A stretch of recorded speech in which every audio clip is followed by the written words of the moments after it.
Nonverbálna komunikácia. Komunikácia je sociálna interakcia, pri ktorej sa vedome alebo nevedome odovzdávajú informácie.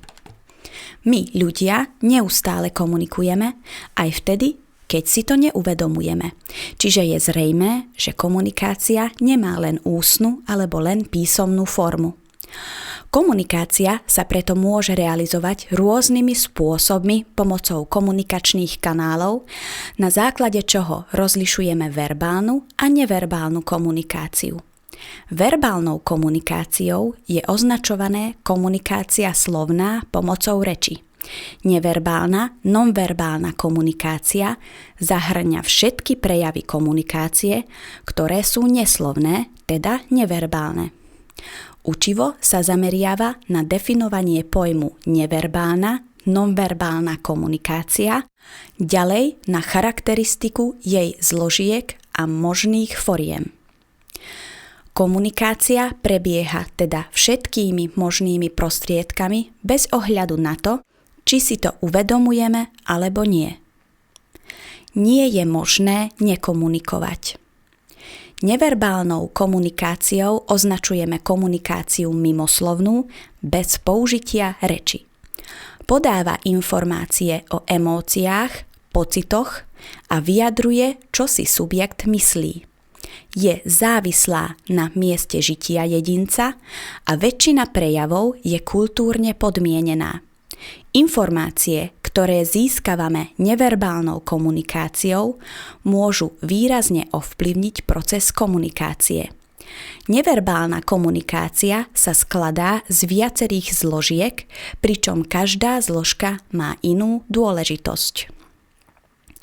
Zložky neverbálnej komunikácie. Mimika, výrazy tváre. Mimika je veľmi dôležitý informačný zdroj. Tvár má okolo 80 svalov, ktoré sú schopné pretvoriť vnútorné emócie na výraz tváre. Výrazom tváre oznamujeme svoje duševné stavy, emócie a zámery. Mimické výrazy sú väčšinou nezávislé na kultúre a jazyku, takže môžu slúžiť na dorozumenie aj tam, kde si ľudia jazykovo nerozumejú. Pohyby očí a očný kontakt. Z hľadiska neverbálnej komunikácie sú oči tým najdôležitejším, čo môžeme na tvári pozorovať. K pohybom očí patrí nielen pohyb očnej gule, ale aj obočia a svalov očí, ktoré formujú bezprostredné okolie očí. Z pohybov očí sme schopní zistiť, kam sa človek pozerá, ako dlho a ako často sa tam pohľadom vracia a podobne. Gestikulácia, posunky, pohyby tela, hlavne rúk. Gestami sprevádzame svoj verbálny prejav a môžeme nimi vyzdvihovať dôležitosť niektorých informácií. Niekedy sa aj samotné gesto môže stať prejavom, ktorým vyjadrujeme svoj názor alebo záujem o daný problém alebo človeka. S pohybou rúk môžeme určiť, v akej atmosfére prebieha rozhovor. Podľa Lewisa môžeme gestá deliť do 4 skupín. Symboly, ilustrátory, regulátory a adaptéry. Symboly nahrádzajú slová, vyjadrujú slovné prejavy. Sú väčšine ľudí všeobecne známe, sú ľahko pochopiteľné, napríklad päsť s palcom hore alebo dole, pohrozenie prstom. Ilustrátory slúžia na sprevádzanie reči a používajú sa na zdôraznenie slov, udávanie tempa a rytmu, odporujú, objasňujú a doplňajú slovný prejav. Napríklad, ak pacient opisuje a zároveň ukazuje, kde ho bolí.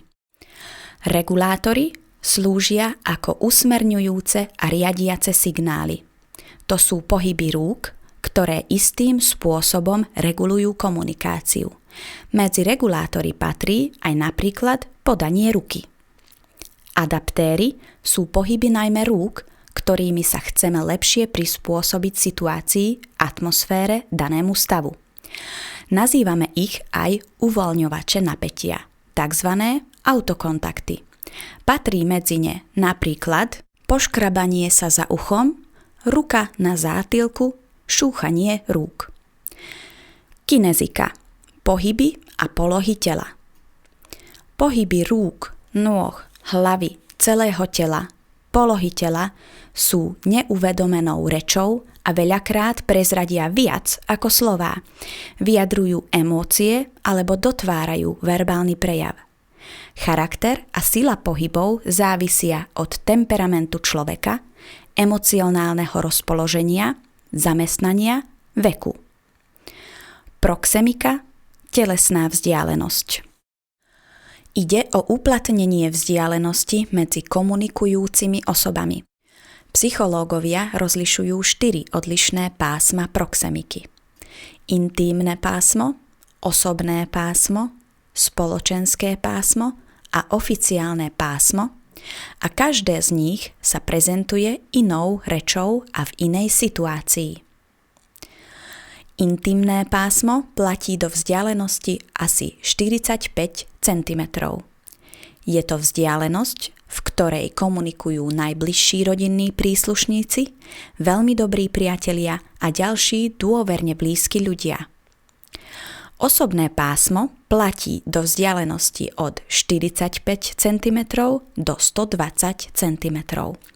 V rozpätí toho pásma sa zhovárame so známymi na ulici, niekedy so spolupracovníkom v úrade, pri osobných konzultáciách a tak ďalej.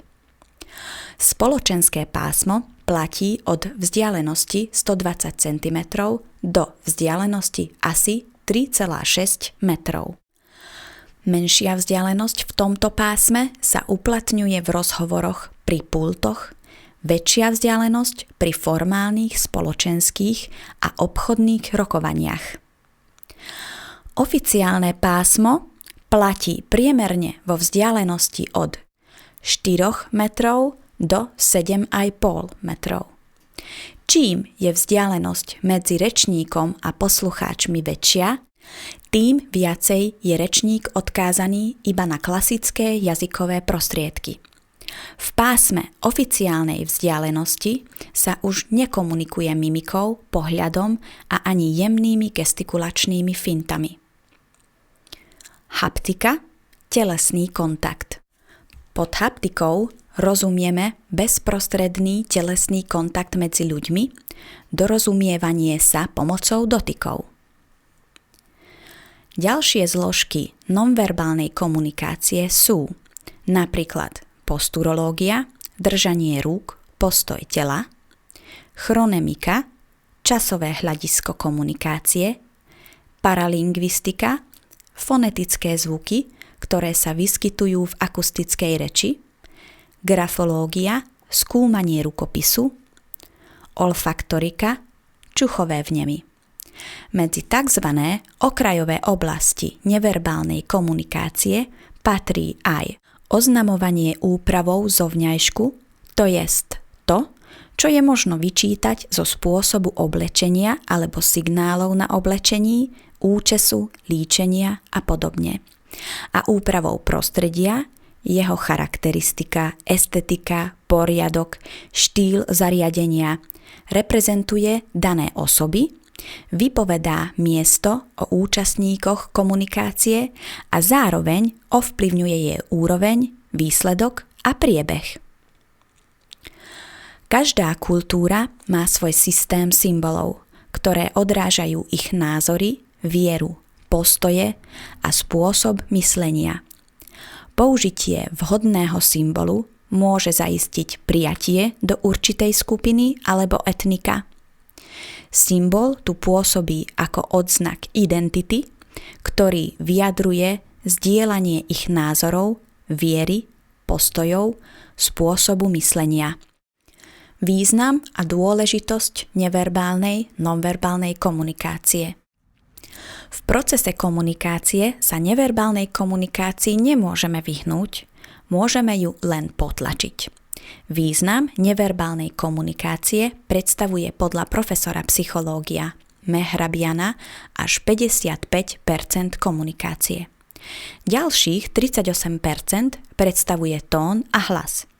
Prekvapivo majú slová iba miernu 7% dôležitosť. Inak povedané, 93% komunikácie vysielame inak než slovne. Celé naše správanie je komunikácia. V celku môžeme konštatovať, že to, čo vyjadrujeme a pociťujeme, je väčšmi späté s tým, ako komunikujeme neverbálne, než s tým, čo hovoríme slovami. Ak svoj prejav dôkladne zanalyzujeme, môžeme v ňom prostredníctvom neverbálnej komunikácie nájsť slovami nevyjadrené vysielanie. Zhrnutie. Témou učiva je nonverbálna komunikácia, ktorá tvorí neslovnú časť sociálnej interakcie.